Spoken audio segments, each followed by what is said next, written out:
Cheers, everybody. Thank you for joining me tonight. Let's go check out the chat, see who we got here. David Tanko, Black Hat. No, not tonight, David. Renee is jealous of the stag you got. I have to agree. We got to try to get one of those this weekend. Paul, cheers. Thanks for joining us. Brown Hat. I don't know. Is this brown? Maybe you got to say Sasquatch hat for this one. Sandy, thanks for joining us. Tracy, thank you for joining us, Tracy. I do have news on the Driftless Glen pick tonight, so that's good. Dooley, thanks for joining us. Okay, Patrick Littledew, cheers. Alicia, good to see you. Good job getting that stag today. Eric, thanks for joining us, and I'll see you tomorrow so you can get your hard truth bottles. Steve, thanks, Steve, for joining us. Chip, good to see you. No filter, that's right, no filter. Patrick Littledew, thank you. BWO, I think that's a new name. I don't think I've seen that one in chat that I remember. Thanks for joining us. Sonda, cheers. And let's see, Donald, thanks for joining us tonight, Donald. Donald, did you get your bottle? I think I saw it was delivered. So you should have it. Nick, thanks for joining us, Nick. And Dean, thank you, Dean, for joining us. Okay, guys, tonight I have a guest. I have Brandon from Brewtally Honest Bourbon, another YouTube channel. He is sitting backstage, and we're going to bring him on here in just a minute. But I want all you guys to be nice, play nice tonight. You did? Okay, Donald, I saw it was delivered. I'm glad you got it. And did you like the little surprise I threw in there with it? All right, so here we go, guys. This is Brandon. Brandon, thank you for joining us tonight. Yeah, buddy. So I don't know if any of our people in the audience here are used to you channel. You know, they've seen your channel before or not, but why don't you just kind of tell us about, your channel and how you got started, about yourself, and kind of introduce yourself. Okay. Yeah. So Brandon Carlton, live in Birmingham, Alabama. Started the whole influencer YouTube, whatever you want to call it, last year around June. Started like really getting into hunting and everything last January, February. Pretty much enjoyed whiskey most of my teenage and adult life. Grew up in South Alabama, just north of Mobile, a little town called Atmore. I know Atmore. Okay. So, I grew up in Niceville. There you go, right Florida, down the road in Florida. There, yeah. That's where I grew. That's where I'm from originally. Okay, yeah. So my dad, like you and I were talking earlier, my dad was in the military. When he retired, we moved to Atmore. He was originally from Bay Minette. His family had moved to Atmore. My mom was originally from Mobile. Her family had also moved to Atmore. So grew up there, moved to Birmingham to go to college, went to UAB. But anyway, pretty much always kind of, enjoyed whiskey. My uncles always had whiskey around, but I never really learned anything about it. Typical stuff, right? Jim Beam, Jack Daniels, Evan Williams, about all I knew. I can remember my dad and I going to my first Iron Bowl game here in Birmingham, Alabama and Auburn game, and walking out. Alabama had won. We were sitting on the Auburn side, and we get hit with a brown bag, and whiskey goes all over us. And I see a Wild Turkey bottle on the ground, and I'm thinking, boy, that's just cheap old wino whiskey right there, paper sack, not knowing that it was a legend. But my neighbor across the street moved in a couple of years after we did, and he'd asked me when we first met, he's like, "Are you into whiskey?" And I was like, "I've got a couple bottles of whiskey." He's like, "Well, come over sometime. I'd like to share some stuff with you."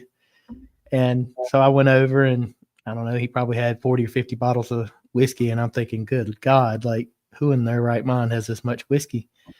And so he just starts teaching me about different brands and about different variations of whiskeys and, scotches and bourbons and American whiskeys and so on and so forth. And I become intrigued with it. And, starting the YouTube for me was more about, at first, just sharing the bourbon hunts that I was going on. Basically, he and I would have little bottle shares at his house, and then I'd go out looking for these bottles, and I travel a lot for work, so it kind of made sense. And then when I started really like making connections with some of the brands, I decided, that there's a lot of really good whiskey out there that people don't know about, it seems. And so I was like, I would really like to kind of use what I'm doing to help benefit them, right? Advertise or promote for the smaller brands that are making some really good products. So that's kind of how I got into it. And from that point, it grew into starting, a bourbon group and doing barrel picks and continuing to do, as I said, starting out. And I've done it 100% for the love of the whiskey and the love of helping to promote the smaller people. And, it's not about the views or any of that. And it has grown. But, if you sit back and really look at it, sometimes you get discouraged. But I am a all or nothing kind of person. So when I went in, I went head first and didn't care if it was shallow or not. I just went in and I haven't let up since. It's pretty much 24/7 for me, man. Nice. Cheers, John. Cheers, Corey.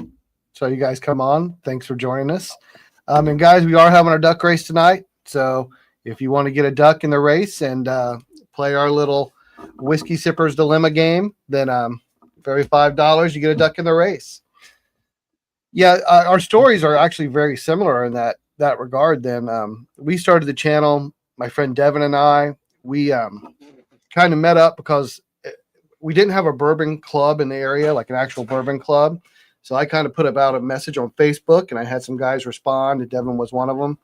And we started our own little club and we grew up a little bit. And then like 2 years later, Devin and I was like, we both have, hundreds of bottles. We're watching YouTube. We're like, we do all this stuff. We're out hunting. We're going to distilleries. We're doing all this stuff. Why don't we record it and put it on YouTube and see what happens? And that's kind of how we got started. It was kind of that, that same thing, but I like it. Yeah. So it just kind of worked out, but it's been nice. We kind of wanted also the idea was to have fun and kind of share it because, we had our little group here, but we knew there's a lot more people out there to get in touch with. And then For sure. with the modern day, I mean, YouTube and Instagram and everything else you can do, it's so easy to be part of a greater community. I agree.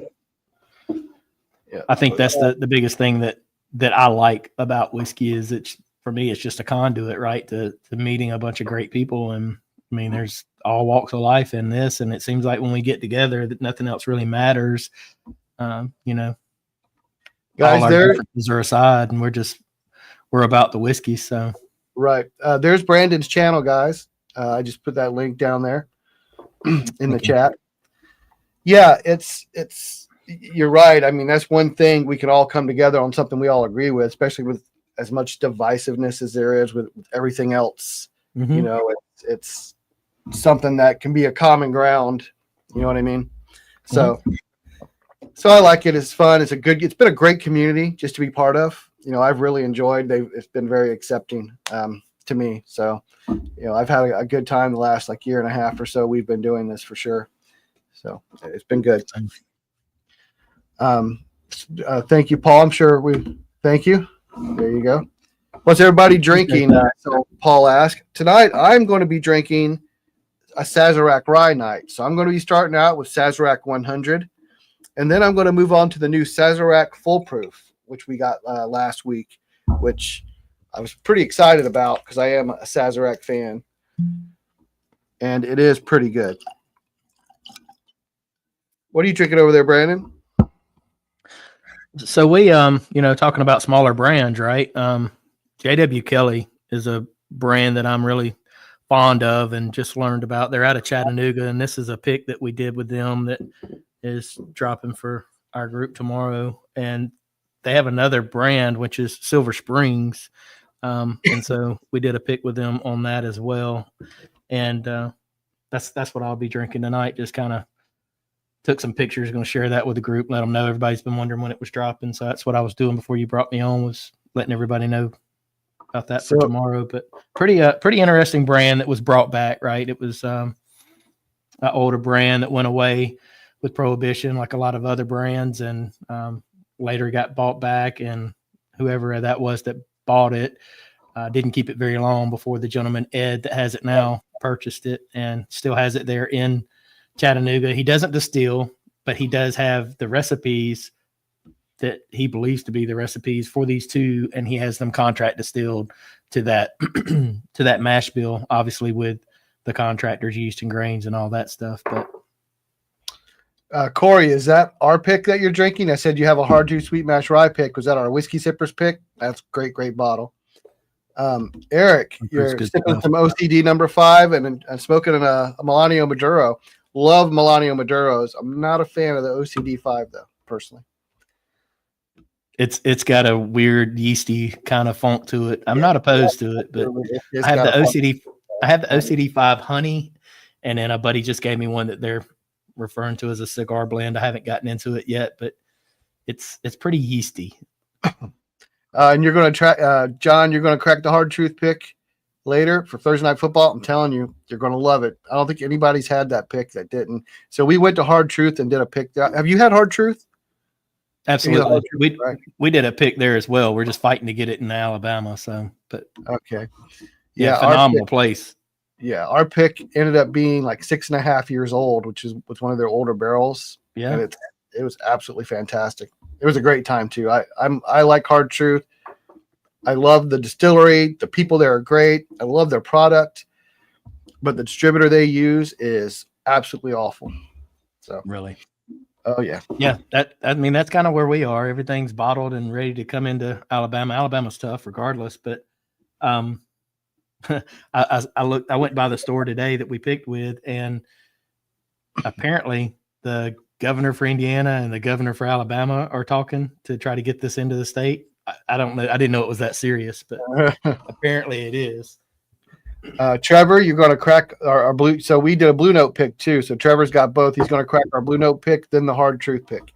That's going to be a good. That's a whiskey sippers night. That's going to be a good night. That Blue Note pick's very good too. Have you had this Mellencamp bottled and bond from Hard Truth? Yes, I've tried it. I don't have one, but I have tried it. I think it is so good. I use it just for a warm up, but I really like it.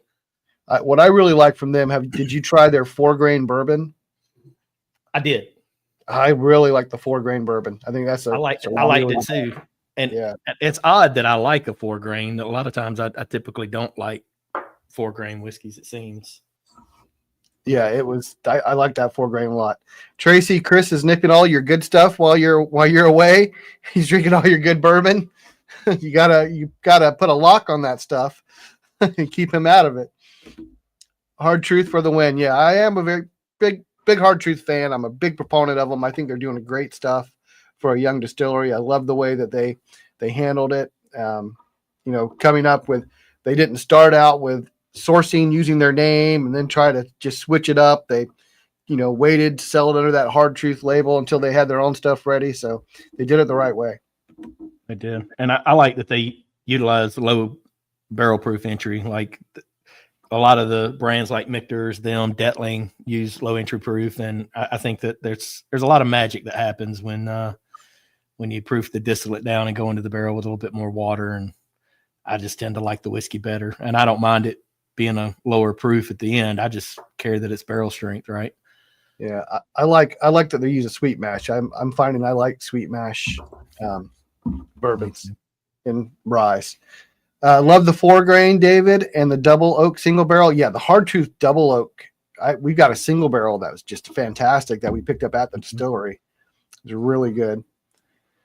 Sonda, are we going to do a double oak barrel pick with Hard Truth? I don't know. I haven't arranged any more picks with them at this time after the shenanigans that went on trying to get that to our retailer. So you're about a third of the way through the bottle already. Yeah, it's a good one. That was a really, really good pick, guys. Thank you, Paul. I got you down for the duck race. Appreciate it. Anybody wants in on the race, guys? Every $5, you get a duck in the race. So, what was the last barrel pick you did? Was it the JW? Is that the latest one? Yeah, I'm going to Short Barrel tomorrow to pick a barrel, but JW Kelly was the latest that we've done. Before that was an ASW Maple, and before that was Detling. Nice. Yeah, those are some Detling's very popular. Those picks go pretty easy. They do. I have not had the ASW Maple, but I've had some ASW stuff. I liked it. What I've had, I like the toasted like the Fiddler Toasted or the Georgia Heartwood. Those are good. Too. Yeah, the Georgia Heartwood's good. Yeah, SW's not bad at all. David Takeo, thank you. Yeah, we have, and I guess I'll go ahead and give the update on this now. We did picks at Driftless Glen just about 2 months ago now, and we were waiting. Everything's been on hold because we couldn't get our barrel of hard truth then. It finally came in, and we got that moved out. So, guys, I finally got the go-ahead to give Driftless Glen to get the go-ahead and ship. So our Driftless Glen pick should be shipping here pretty soon. Hopefully it doesn't take 3 months for the distributor to get it there like the last one.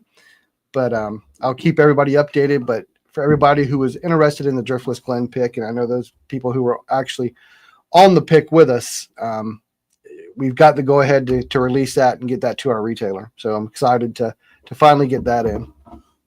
I've not yet had it, but I talked with Brendan today, and he's sending me a bunch of different samples of it. And I have a bottle here that I need to open. I bought a bottle on secondary, and a guy was like, it comes with this Driftless Glen if you want it. And I was like, I don't really know anything about it. I don't want it.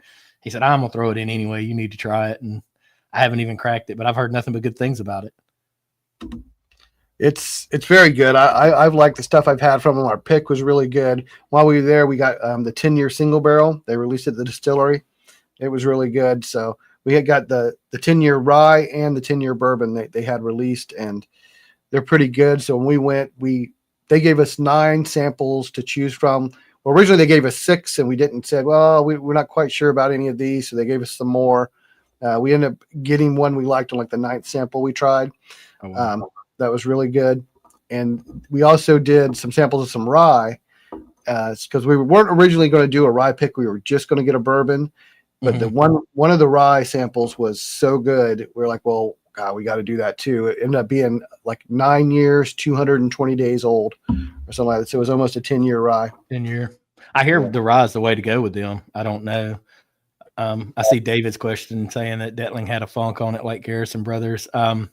I could see the comparisons there, but I guess I'm protective of Detling, right? I went to school in Texas, so we grew up together. But Detling is way better than Garrison, in my opinion. But I do see exactly what they're saying with that, because it's 6 grains. It's a lot of malted rye and different. It's a trio of malted grains that go in there, and then he uses oats as well.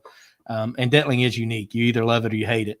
That's just the way it is. But I get Detling is better than Garrison. I mean, I've had both. I've got a Detling pick, and I like it better than Garrison. But I know what you're talking about with that funk, David. It does have it's funky. It is different for sure.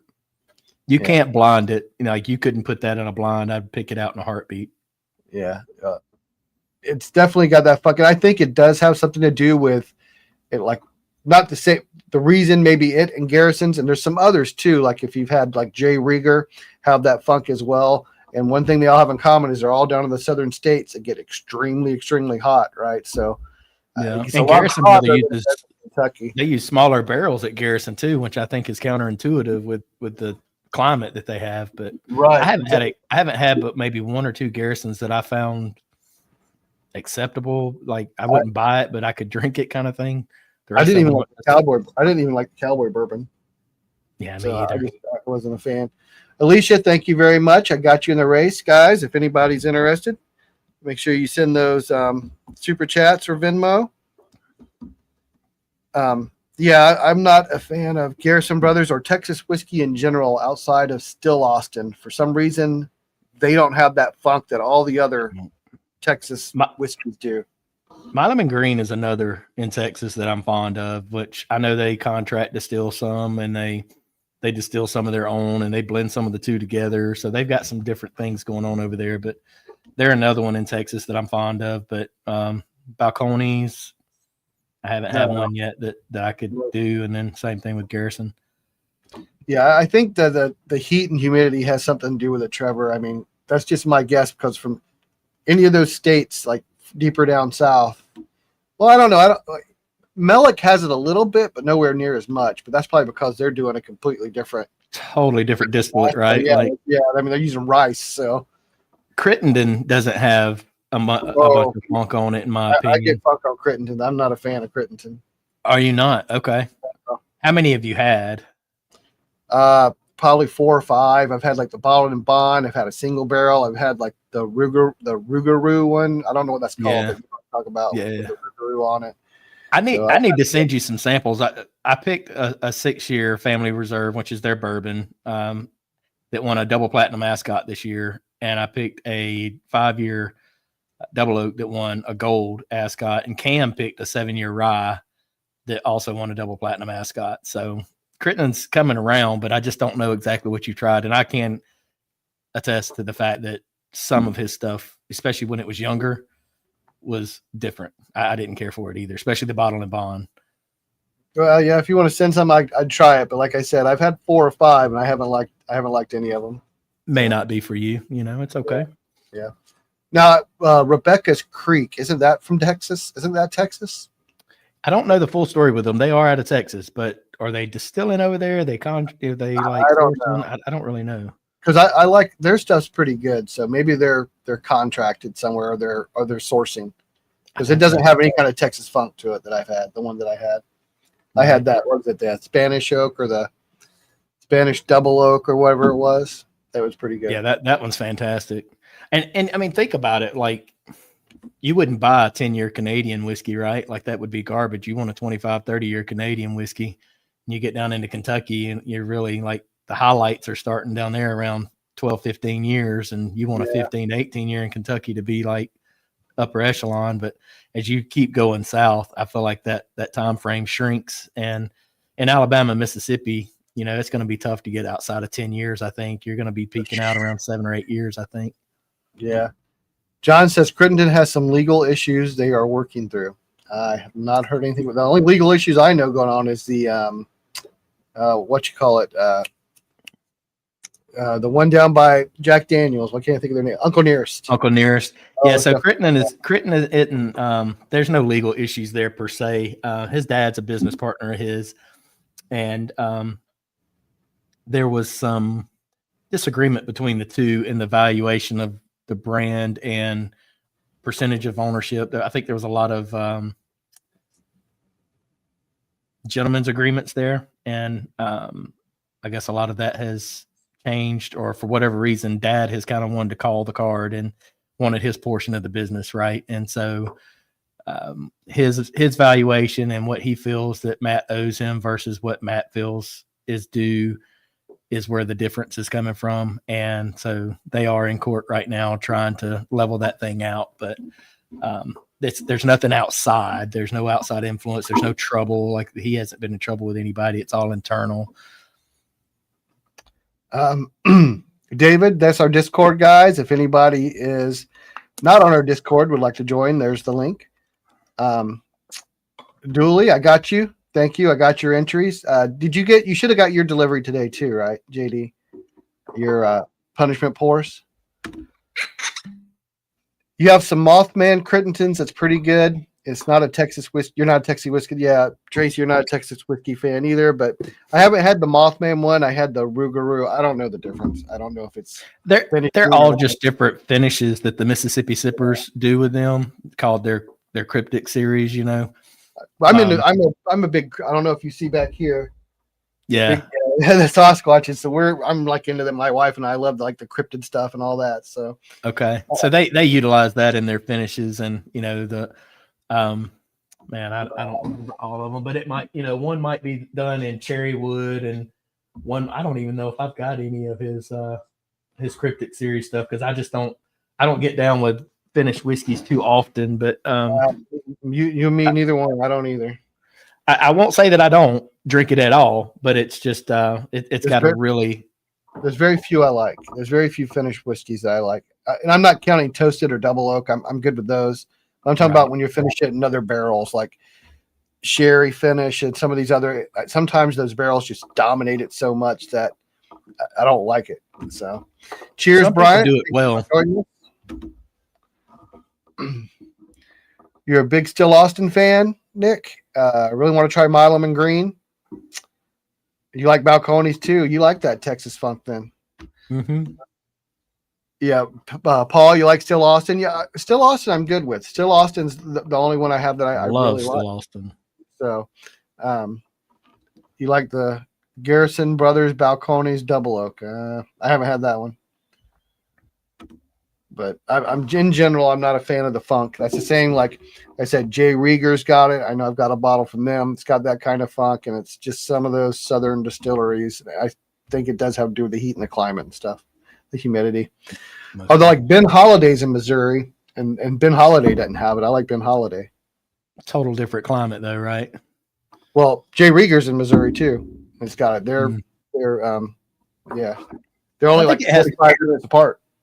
I think it has to do with the grains that they're utilizing, the quality of the grains that they're utilizing, and then the way they're cooking it. Are they column still? Are they pot still? Like, I feel like pot stills are just real methodical. You can ruin whiskey pretty quick. And I feel like column stills are kind of almost set it and forget it kind of thing. But that's just my lack of knowledge on all that. But I do think the grain plays a huge part. Yeah, I think there's definitely a difference between pot still and column still, and you can generally taste it. Pot still whiskey tastes much different, at least when we're talking pot still like bourbon, not like Irish or whiskey that's done 3 times and aged for 100 years or whatever. Right. So did you see they just released some like 80-year-old Macallan or something like that? There was some crazy that I saw. They released it. It's like 80 years old. I'm like, oh my god, how do you let something? How is there still any liquid in the barrel? Right, like right up in the Highlands, I guess. I bet in Scotland there must not be much evaporation. Yeah. So I guess that's what they do. That's why those scotches are so old, because just the type of climate they have. So what's your next planned barrel pick then, Brandon? You said short barrel. Short barrel tomorrow. January is Old Dominique. February or March probably Kings. April is going to be Onyx and Amber out in Colorado. May will be Detland again. We've got Broad Branch lined up. Just not real sure when we're going to pick there. Man, you do a ton of picks. You sell all those through your store, your web shop, your web store? Yeah, the ones that I just mentioned will go through my site, but obviously I'll do some with like Harry at Rome Liquor. I'll do some with the Spot 280, and those all sell through them. Like, that's their thing. I'm just going along and helping, but the ones I just mentioned will sell through the group. Okay. Supposed to do Still Austin as well, and I'm supposed to talk with Frey Ranch Tuesday. So, okay, very nice. I love going on barrel picks. It's such a blast, and when we go, we always try to bring Patreons with us. And I think I've been lucky enough. Every pick we've done for the channel, I've had somebody, it's their first barrel pick, and that's always the best. I love having people who've never done it before. That's the most fun. It is for sure. Yeah, it's a good time. And it's awesome to have the support of those guys. I mean, without them, we couldn't pick these barrels, right? Like that's what I keep harping on with everybody, because I'm so adamant about, getting a demand up front, because, we can kind of guess what the yield's going to be. We'll never know exactly, right? But, just talking with the distillery, we're typically yielding 150, or we're typically yielding a full 220 or 230 or whatever. And then I try to, get everybody to give me their ends on it, right? And then stick to your end. If you say you want a bottle, or if you were saying you want 5 bottles, stick to that when the time comes. And man, very blessed to have a group that sticks right by their word. So, well, that's awesome. That's awesome. Yeah, it's you definitely got to have that support of the community to do it. It gets tough. It gets stressful at times. Yeah, for sure. All right, so you said you aren't a Sazerac fan. I just haven't had one that I love. I have a bottle back behind me. It's not open, but in my opinion, regular Sazerac's pretty decent mixer, but I don't know that I'd ever sit around and drink it neat. Despite the distributor complications, the harder truth, you'd still love to do another one with them. Yeah, it's not Hard Truth. I loved Hard Truth. It's I don't like that distributor they use. I mean, they were almost to the point of being unprofessional, but I don't know. We'll see. We'll see what happens. We got 2 Driftless Glen picks to get through first before we move on to our next one. So we'll see what happens. I am in touch with Jerry, so we'll see. So this is the Sazerac Foolproof, guys. This dropped last weekend at the distillery. Now I imagine this is going to be a shelfer, I would think, eventually. But with Buffalo Trace, you never know what they're going to do. I mean, Eagle Rare 12 is supposed to be a shelfer, and it still never hit a single shelf in Ohio. So, David, the Sazerac 125, the Foolproof is syrupy delicious. Yeah, So David was over here when I cracked this, and it is. It's fruity and kind of sweet, syrupy. It's really good. I like it. But like I said, I'm a fan of like Thomas H. Handy and just Sazerac in general. But I think if you wanted, you should try. Like maybe I'll send you a sample of this 125 for you to try. Did you refer to it as foolproof or is it cask strength? Foolproof. It's 125. 125 exactly. They proof it to 125, so it's foolproof. Yeah, which is what it went in the barrel at. So okay, right.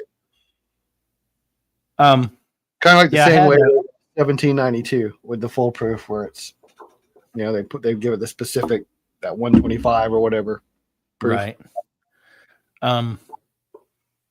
I've only had Handy once or twice. The first time I had it, a guy paired it against Whiskey Thief Rye, which I'd never even heard of at that time, and he blinded me on them, and I picked the Whiskey Thief then. But I haven't had much more Handy. I do have a Thomas Handy behind me somewhere. I'd have to dig in this drawer. Somebody just sent it to me last time I was home. I may have outproofed it by now, but I actually need to shoot a video of the foolproof, like a blind between the foolproof and the Handy, since they're really so close. Difference of a little bit of proof and a little bit of age. But it's very. I get a lot of fruit on this.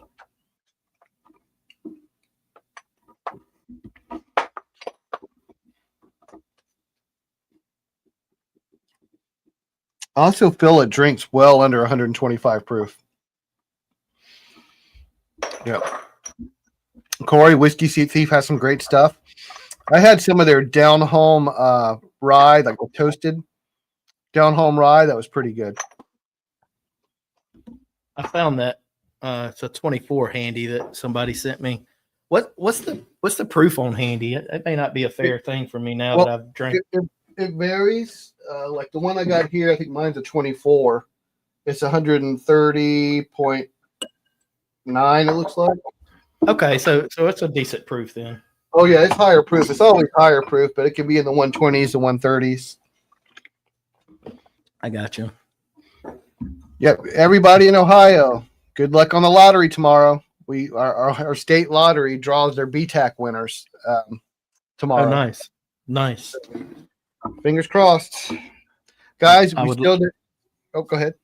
I was saying I'd love a GTS or a William LaRue Weller. Those are my two favorite BTACs for sure. Well, this year's GTS I had last weekend, thanks to that bourbon guy, Paul, and it is really, really, really good.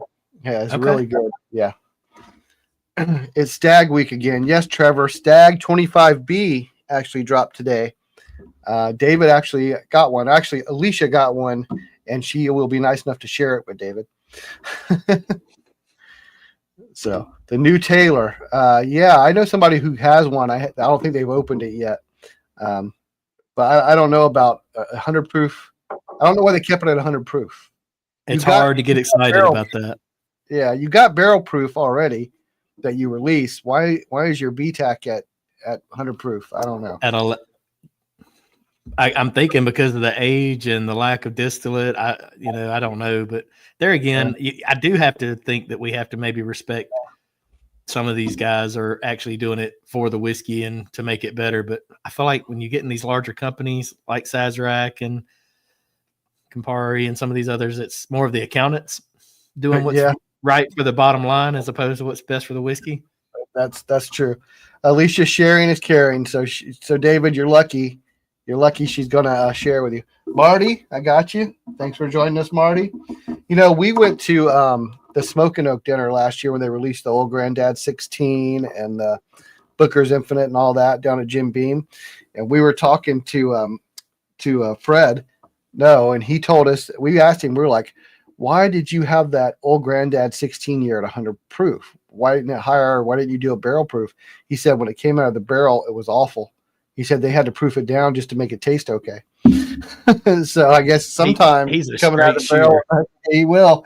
He just flat out said it. I was like, well, that's why, I guess. Yeah. He was in Birmingham last time I was home, and went there. There was a dinner, and he spoke, and I mean, he's just as blunt as they come, you know. And I went over there and took a picture with him and got him to sign my Booker's 24 and my reserves, and he acted like he'd known you forever, you know, but he's got no filter, it seems like. Yeah, man, I'll tell you what, very entertaining. I just poured this handy, and that's phenomenal. That's what I'm saying. You said you don't like Sazerac, but you're talking about that like 90 proof. You get to the higher proofs, it's excellent. I'll tell you what, the Saz 18, the Saz 18 is amazing. No, I got an Eagle Rare 17. So I want to say I had the Saz 18 recently. There again, it was a bottle kill, as was the Thomas Handy that I had last time, and they just were way too watery for me. But this makes me want to go grab that Whiskey Thief and pour it next to it, because I may this is the Thomas Handy 24. I don't know what I had previously. Probably a 22. That's what I have. I have the 24. That's the same one I have back. That's really good, man. Yeah, I'm a fan for sure. Tracy, I got your entries. Thank you. Duck Race is on tonight, guys. If you want to get in on it. And also after the show, after we end here at 7, I am going to jump over to Patreon. So any of my premium Patreon members, I'm going to jump over there for half an hour. So, and I got kind of a little announcement specifically. It'll concern you if you were on the Driftless Glen pick. So, Todd, I'm gonna walk back here and grab this other bottle in the other room, and because I've got to do this now that I've got them poured side by side. No problem. No problem. All right. You got a 2025 handy in Colorado last week. No lotteries, just good relations with your home store. That's awesome. Now here in Ohio, you can't do that because everything's state controlled. So stores can't like hold back for people or do any of that kind of relationship stuff, or they could actually lose their liquor license. So it's kind of different in a control state, because really the state owns all the bottles and the stores are just where you're picking them up, more or less. But yes, I'm definitely a fan of this new Sazerac, especially at like a $40 price point. I think, Trevor, you just missed it, right? I think it dropped like the day after you were there, if I remember right.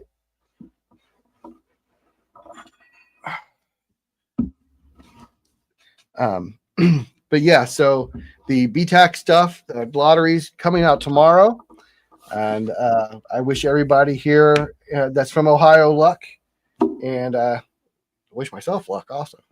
I'd love to win one of those BTAC bottles. Renee, for not having to build the relationship. Yeah, right. I mean, sometimes it's good, sometimes it's bad.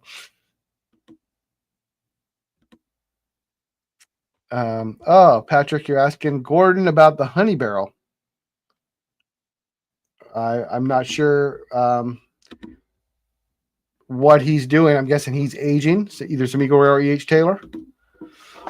I know Devin aged some benchmark, I think full proof in a honey barrel. That turned out pretty decent. Yeah, Trevor, I thought so. You were there Thursday and it dropped on Friday. I remember when it posted, you came on and said something in the Discord about, I was just there. You're yeah, one day too late or too early. Duck wins. Paul, you're talking about how you got your George T. Stagg. So yeah, Paul got that George T. Stagg 2025 is very good, but honestly, I still think I like the 2023 better when we did them. I'm really partial to that George T. Stagg 2023. Over the 24? Oh yeah, I liked it better than the 24. Yep. I think I liked it better than I'm the the other way 25. around. Really? Yeah, we had all three the other 23 is night. magnificent. So yeah, we did 23, 24, 25, and 23 was really my favorite. I like 25 better than 24 as well, though. So Okay. 24 came in last for me out of those three. Good to hear. I'm looking forward to the 25. Hope I get my hands on one. Yeah, hopefully. So while we're talking about it, I am going to go ahead and pour some handy against this Sazerac Foolproof. I cannot find my Whiskey Thief bottle. You ever have that problem? Yeah, time to time. Usually it's because I put it inside one of my barrels and there's just so many bottles in there I can't. That's exactly what I'm thinking's happened here. Kind of embarrassing. I'll swear on everything that somebody took my bottle and then I'll find it later.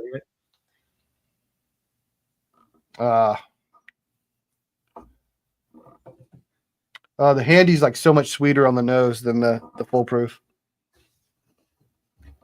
Foolproof's a little more like fruity on the nose, but the handy's just really sweet. Talking about Buffalo Trace and Sazerac stuff. I aged some White Dog in a mini barrel for about 35 weeks, and it turned out really good. I haven't had luck with all my mini barrel projects, but that one I was pretty proud of. Steve, I got you. Thank you. My partner aged. He took one of those little mini barrels and he filled it with maple syrup. He let it sit there for a while and he dumped that out, and then he put Benchmark Foolproof. He filled it with Benchmark Foolproof and let it sit and did like a maple finish. It was pretty decent. Okay. So yeah, maple finishes I'm okay with. I guess that's another one I should say. I'm okay with most maple finishes. It's not so bad. I guess it's just like the wine finishes that I really kind of shy away from. Some of the wine and brandy stuff. I'm with you on that. There's some that I can tolerate. Like K. Luke has a cab finish that I like, but for the most part I don't. But then I like Joseph Magnus cigar blend, but I like the earlier batches and the latter batches. Yep. And Nancy was saying that like 1 through 50, and then when you get up to around 200, she's like those have a lot less cognac and sherry impact on them and a lot more Armagnac. And then the ones in the middle, I think she wasn't as involved with, and they went pretty heavy on the cognac and the sherry. And she's like, that's pretty much why you're not liking, say, 100 to 200 batches, and you're liking more that brandy 150 and 200 plus. Yeah. Yeah, I'm also not very much of a fan of rum finishes. I don't like the way the rum finish goes with bourbon. Okay. So, like a good one for that, like the Old Elk cigar cut, like the earlier ones, didn't have a rum finish on them, and we did a blind, and I thought that was just amazing, absolutely fantastic. Now the later ones have a rum finish with them, and they're just nowhere near as good. And I could taste that like molasses or whatever. It just doesn't mix well with me. No, I'm with you on that. Same. The Old Elk, is it Infinite or Infinity? That was a pretty good one. I haven't had that one. I guess it was one of their LEs. A buddy had it, but I thought that was pretty decent. Trevor, you cracked your George T. Stagg 24, and it's the third best pour you've had. Yeah, it's fantastic. I didn't say it was bad. I'm just saying I like 23 better. It was still very, very, very, very good, though, for sure. I mean, of the different Stags, George T. Staggs I've had, I've not had one that's not good. It's just some are better than others. Sure. Becomes a relative conversation. Right. It becomes, they're all good. Which one's gooder? David, you're drinking our Hard Truth Pick now. Delicious. It is fantastic. I opened that bottle last Thursday when Paul was with me. I think we drank about half of it that night, Paul. We got done with the live and we went sat out back and smoked a cigar and kept drinking, and we killed about half the bottle. And I think now it's down to maybe a quarter left. It's a really good pick. I'm definitely going to put this handy beside that Whiskey Thief if I ever find it, because this is really good, man. I mean, that Sazerac Foolproof is good, but it is not Thomas H. Handy good. I mean, I just tried them back to back, and it's not the same. Well, I feel like that's like trying to put Buffalo Trace or Eagle Rare against GTS or even EH Taylor. Yeah, Proof, right? It's not going to add up. It's still That good EH though. Taylor barrel proof is so good. Oh, I love them. I've got 11, 12, and 13 batches. I've got 11, and I really like it. 11's good, but I actually like out of those three, 12 is my favorite, and then 13, then 11. So 12 to me is like just really classic bourbon. It's kind of like the leather and tobacco. It's got some of those notes that I don't really get out of like 11. You say 12 is a better one. Maybe I need to. How do I tell which one is which? Because I'm not by the proof. All right, let me. I've got 20 years of bourbon experience on you, Trevor. I think I have more than 20 years. I think you're on. I'm probably like got 35 years on you. What's the 129? 129. I have to go look at them. I got them set up in order. I got you. I think 129 may be the 12 or is that the 11? It may be 12. 129.0 is 11. Okay, that's the one I have then. It is 11. I thought that's what it was. So you're saying 12 is better? I like 12 better. I like 12 better than 13 as well. 13 was a little lower proof than the other two, but 13 is actually really good. But 12 to me just was different. It was a little more darker. It wasn't quite as like I don't know, fruity floral. It didn't really have anything like that. It was like that, like leather and tobacco and like a dark, like a plum and stuff like that. It was very dark to me.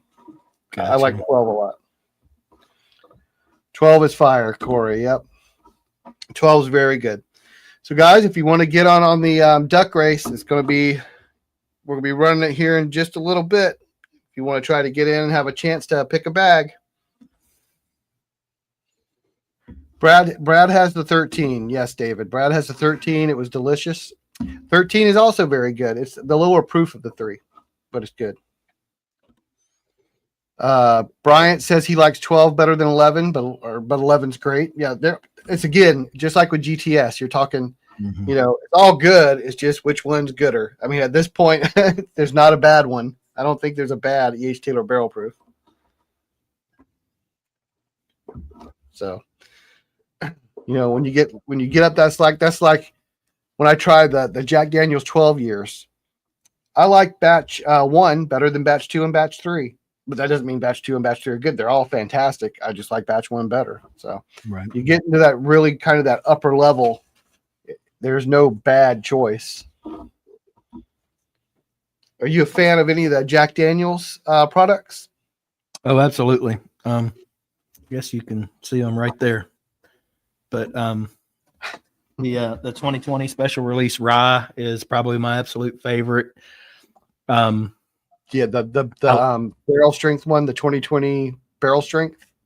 Yeah, special release, that was crazy good. Yeah, I've only got maybe a pour left in it. I'm just touching it every now and then. I really like the 12. I like the 12 better than the 14. 14 was good. It just was off profile, and side by side, I just preferred the 12. And then those, any of those Heroes Rise. Oh, yeah, the Heroes Rye are fantastic. Any of the Jack Daniel's barrel proof rye to me is the best like shelfer rye available on the market. I don't think you can beat it. Like I'm going to walk in just about anywhere and grab something off the shelf. Most places have that barrel proof rye, and I don't think you can beat it with anything else on the shelf. And I couldn't care less about the proof. I don't care if it's 128 or 138. Like they're all good to me. They're all good. They're all good. Well, I'm the same way with just the regular Jack Daniel's single barrel proofs. I think those are absolute bang for the buck. I mean, they're everywhere. They're not overly expensive, and they're fantastic. I'm a huge Jack Daniel supporter for those. Like, I guess you would say those are special releases. I don't know. They're on the shelf. They're not really special releases, but they're not number 7, which is what everybody thinks about when they think of Jack. Yeah. Yeah. Anything in that little squat bottle, right? Yeah, right. Costco has a whole pallet of the JD Heritage 57 doc. I love the Heritage. The Heritage may replace the 1910 as my favorite low proof opener. It's supposed to be a shelfer, so it should start showing up everywhere, like on by the pallet like that. Yeah, it's if Jack Daniels says that, then it'll happen. They're pretty good. They don't play those games. If they say it's going to be a shelfer, they're going to start releasing it to the point where it is. Yeah. So, David, you got the Barrel Proof 14, the H. Taylor Barrel Proof 14. I have not had that one. It has not dropped here in Ohio yet. But I'm sure it's fantastic. Like I said, all the H. Taylor Barrel Proofs are fantastic. But there's not a bad one. Yeah, we're huge Jack Daniels fan. Jack Daniels may be my favorite like single distillery. Oh, really? Yeah. We did a barrel pick there, and I did a video. It was a lot of history, right? It's fun. And I really, really like Jack Daniels, but I don't think I would say it's my favorite. It's within my favorites, but if I if I could pick only one distillery that I like, you only can drink releases from one distillery, that would be the one distillery I would pick. So that gotcha. Maybe Buffalo Trace would probably be next, but because I really like Stag and some of the Weller and stuff like that. But Jack Daniels would probably be my number one. I'm a big Beam fan when it comes to some of these NDPs that are taking Beam and double oaking it. You know, like we were talking about with River Roots earlier. River Roots. A few other people are doing that. Rare Characters got the PLTs that are being juiced. I really like those, but I don't ever just go buy a Jim Beam off the shelf. And the Lineage was probably my biggest disappointment this year.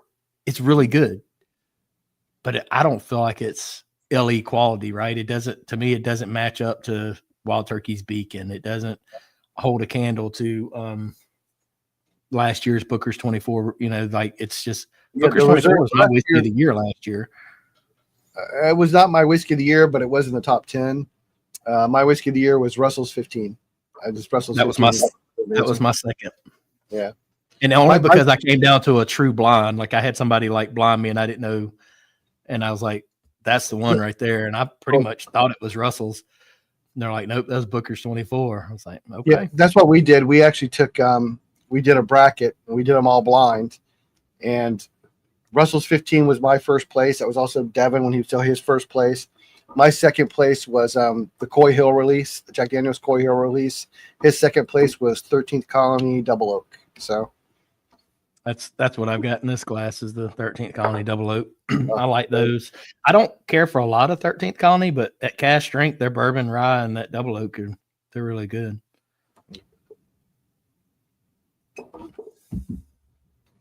I feel the same way. The only 13th Colony I've liked has been the Double Oak and the cask strength. So like their regular release, I haven't been a fan of.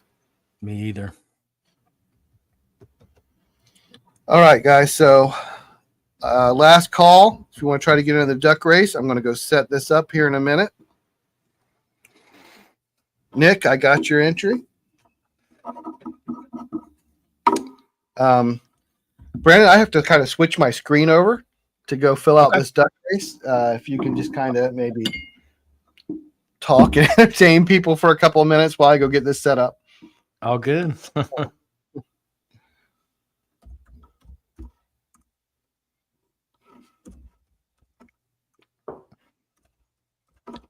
Have you been to 13th Colony? I have. I was pretty disappointed in that trip. So I talked with the owners, right, and told them I'd like to come over and tour and video and try some of their stuff. And I had a bottle share here on a Saturday night. Well, that Saturday morning at like 4:30 or 5 a.m., we left here and drove all the way over to Americus. And when we got there, they weren't there. They just had, two younger girls that kind of work up front there to basically entertain us. So that was pretty disappointing. And then we didn't get to try any of their cask strength stuff, and they wouldn't let me video. I could take a couple pictures. So I was like, man, that was pretty much a wasted trip. And then I started finding that I did like their cask strength rye and their bourbon. And so I have those now, but otherwise I haven't been a huge fan, and that could have just been a misunderstanding. Right. But yeah, I mean, I don't know. I've never been there. I've never talked with the owner. I know there are certain distilleries that definitely are more open and friendly than others. I'll tell you, have you ever been to Old Glory? So I'm going there on the 1st. I'm going to Old Glory and then be rolling. Old Glory's great. they were really hospitable to me when I just showed up to start recording. They like took me in, gave me a tour, gave me an interview. They were very, very friendly. And I actually really like their stuff. They're another one that's like a craft distillery that's got some actually really good stuff because they're not sourcing us all their own stuff. That's I'm right. a fan of the Old Glory stuff too. Donald, I did get you. You're going to be in the race. So I just came back to make sure that was the case. I'm going to go ahead and share my screen here.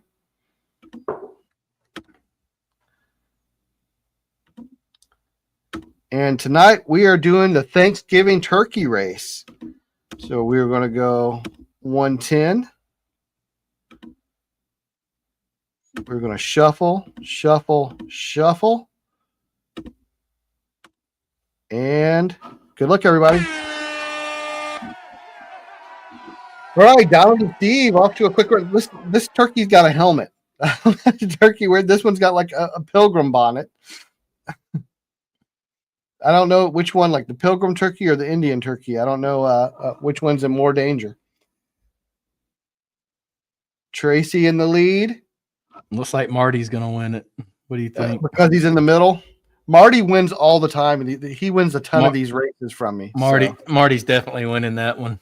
Right in the center of the screen in the helmet, unless somebody just really comes up. I'm watching Steve here. I'm watching Steve. He's starting to move up a little bit. Once you hit about that, looks like he might get it. Seconds, yeah. Marty and Donald, nose to nose, though, beak to beak. Oh, this group's falling way behind. You're falling out here. Tracy. Oh, Marty's in the lead, but there's still a lot of time left. Tracy's bringing up the rear. Tracy's coming up. Tracy, here you go, Here Tracy. Paul. Oh, Tracy held on to win. All right, Tracy, congratulations. I think their feed's a little bit behind, so we'll let it catch up. That's funny. Marty, the laughing emoji. What Venmo, Renee? Did I miss somebody? No, I got all the Venmos. Tracy, you won. Congratulations, Tracy. So you know how it works. Pick a bag, A, B, C, or D. So we play, I call it the Whiskey Sipper's Dilemma. Basically, it's like let's make a deal. Okay. So, yeah, so she's going to pick a bag. I'm going to reveal a bag, and then she has to decide to keep the bag she picked originally or one of the other ones that's left. Okay. Pretty cool. Bag A. So you pick bag A. All right. You pick bag A. You did not pick bag D. Bag D had a sample of the 1792 cognac cask finish and a Whiskey Sippers Maduro cigar, Churchill size. So that has been eliminated. So now, Paul said it's rigged. Paul said it's rigged, Tracy. You can keep bag A, or you can take bag B or C.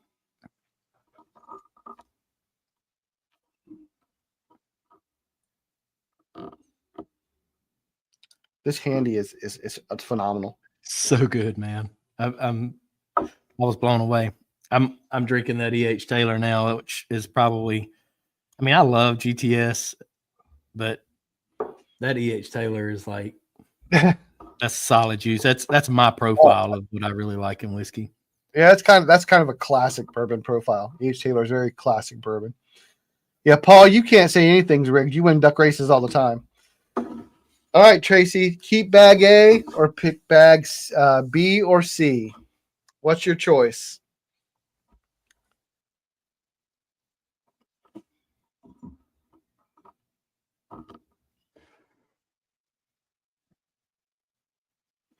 Well, we wait for Tracy. So yeah, I just run these weekly. I used to just do. I like that.